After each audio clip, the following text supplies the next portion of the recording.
दोस्तों, मैं आपको सुनाने जा रहा हूं उत्प्रेक्षा जी की लिखी कहानी क्लास की आखिरी बेंच। 9वीं कक्षा पास करके हम अभी एक महीने पहले ही 10वीं कक्षा में आए थे और हमारा पहला मंथली टेस्ट था। मेन रोड से स्कूल तक आने वाले पतले से रास्ते पर मैं तेजी से बढ़ रही थी। तभी मुझे वो दिखी, रीता। अपने नाम की तरह ही थी वो, खोई खोई सी, खाली खाली सी। वो पिछले वर्ष हमारी सीनियर थी, लेकिन उसे छोड़कर उसकी कक्षा की सब लड़कियां पास हो गई थीं। और रीता अब हमारी कक्षा में थी। वो किसी से नहीं बोलती थी, क्लास की सबसे आखिरी बेंच पर अकेले बैठी रहती थी। मैंने देखा कि रीता के फटे बैग से कुछ चीज गिर रही है। मैं आवाज देती, लेकिन तब तक तो वो स्कूल के अंदर जा चुकी थी। मैंने जाकर देखा तो वो ज्वेलरी शॉप में मिलने वाला एक पुराना सा छोटा सा बटुआ था। मुझे उत्सुकता हुई तो मैंने उसे खोलकर देखा। कुछ पैसे और एक लोहे का छल्ला था उसमें। मैंने वो बटुआ अपने बैग में डाला और कक्षा में आ गई। टेस्ट आने के बाद मैंने क्लास में पीछे देखा तो रीता को देखकर उसके बटुए की याद आ गई मुझे।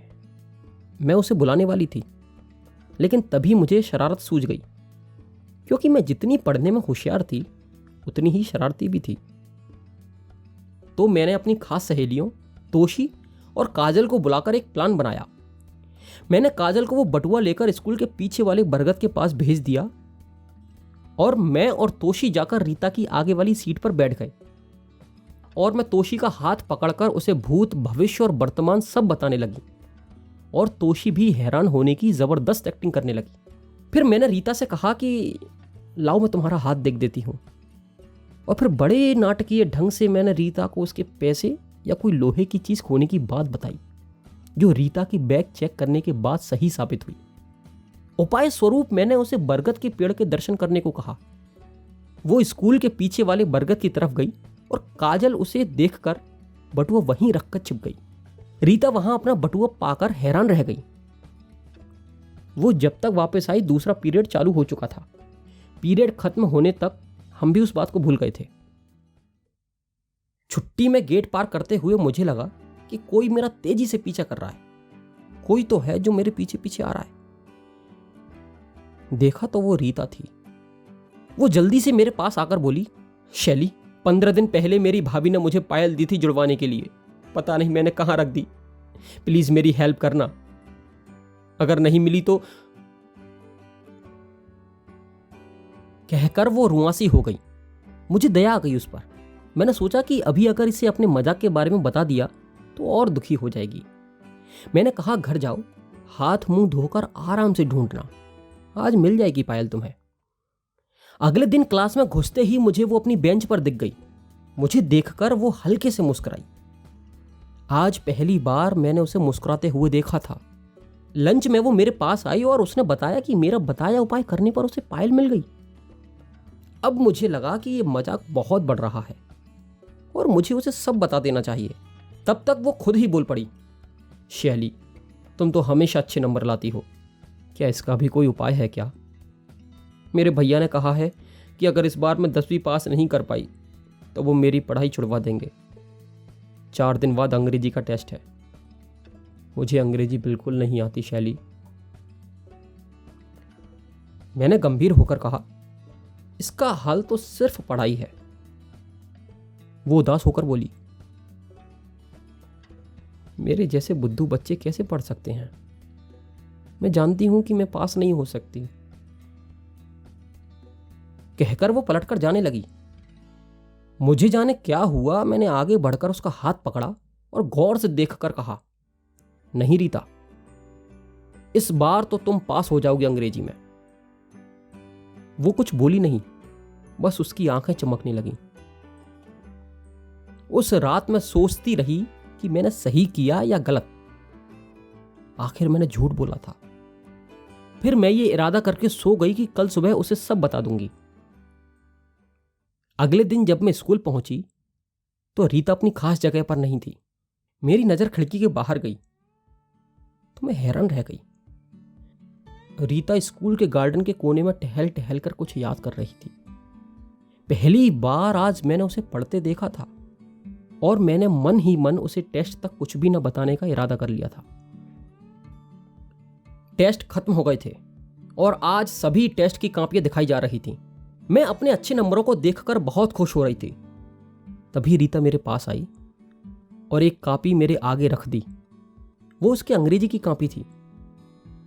रीता एक नंबर से फेल होने से बच गई थी। मैं 90% अंक लाकर भी उतनी खुश नहीं थी जितनी रीता पास होकर थी। उस दिन रीता मुझे अपने घर ले जाने की जिद करने लगी। मैं जानती थी कि वो मेरी कोई खास सहेली नहीं थी, लेकिन मैं उसके लिए बहुत खास थी। इसलिए उस दिन नहीं, लेकिन अगले दिन मैं मां की इजाजत लेकर उसके घर गई। मैंने महसूस किया कि रीता के घर का वातावरण रीता से भी ज्यादा रीता था। उसने बताया था कि उसकी मां उसके जन्म पर और उसके पिता उसके जन्म के 2 साल बाद ही गुजर गए थे। ननिहाल और ददेहाल में और कोई ना होने की वजह से रीता की जिम्मेदारी उसके बड़े ताऊ के बेटे, जो उससे 19 वर्ष बड़े थे, और भाभी ने उठा ली थी। मैं जितनी देर उसके घर रही, मैंने महसूस किया कि घर में किसी भी गलती के लिए जिम्मेदार ठहराना हो या किसी को गुस्सा उतारना हो तो रीता ही आसान विकल्प थी। घर का हर सदस्य बात बात में रीता को अयोग्य और निरर्थक ठहरा देता था और वो स्वयं ही हीन भावना से बुरी तरह गिर गई थी। मुझे रीता की समस्या समझ में आ गई थी और फिर हर टेस्ट और हर परीक्षा के पहले रीता मेरे सामने हाथ फैलाती और मैं उसकी लकीरों से उम्मीद ढूंढकर उसकी हथेली पर रख देती। शिक्षिकाएं भी हैरान थीं कि रीता में इतना जबरदस्त बदलाव। देखते देखते साल भी बीत गया। आज हमारा परीक्षा परिणाम आना था। शाम को घर में पार्टी का माहौल था। माँ पापा बहुत खुश थे। मैंने परीक्षा प्रथम श्रेणी में पास की थी। मैं भी बहुत खुश थी। बहुत लोग आ रहे थे बधाइयां देने मुझे। तभी मुझे एक जाना पहचाना चेहरा दिखा। वो रीता थी। कांपते हाथों में अखबार थामे वो मेरे सामने थी। उसकी आंखों में आंसू थे और चेहरे पर मुस्कान। वो भी प्रथम श्रेणी में पास हो गई थी। और आज जब उसने अपनी सफलता का श्रेय मुझे देना चाहा, तब मैंने उसको वो बटुए वाली बात से लेकर आज तक का सारा किस्सा बता दिया। और फिर मैंने उससे कहा कि रीता, मैंने तुम्हें कुछ भी नहीं दिया सिवाय उम्मीद के, आत्मविश्वास के। ये तुम पहले भी कर सकती थी, लेकिन शायद ना तुम्हें इसका एहसास था और ना ही किसी ने तुम्हें कभी एहसास कराया। रीता, अगर तुम्हें खुद पर भरोसा हो तो इस दुनिया में कुछ भी काम नामुमकिन नहीं है। मैं जब सब कुछ बोल चुकी तो मैंने रीता की तरफ देखा। वो मुस्कुरा रही थी। उसकी आंखों में जो खुशी की चमक कुछ देर पहले थी, उनमें अब आत्मविश्वास की चमक भी मिल गई थी और रीता की आंखें जगमगा रही थीं उसके आने वाले कल की तरह।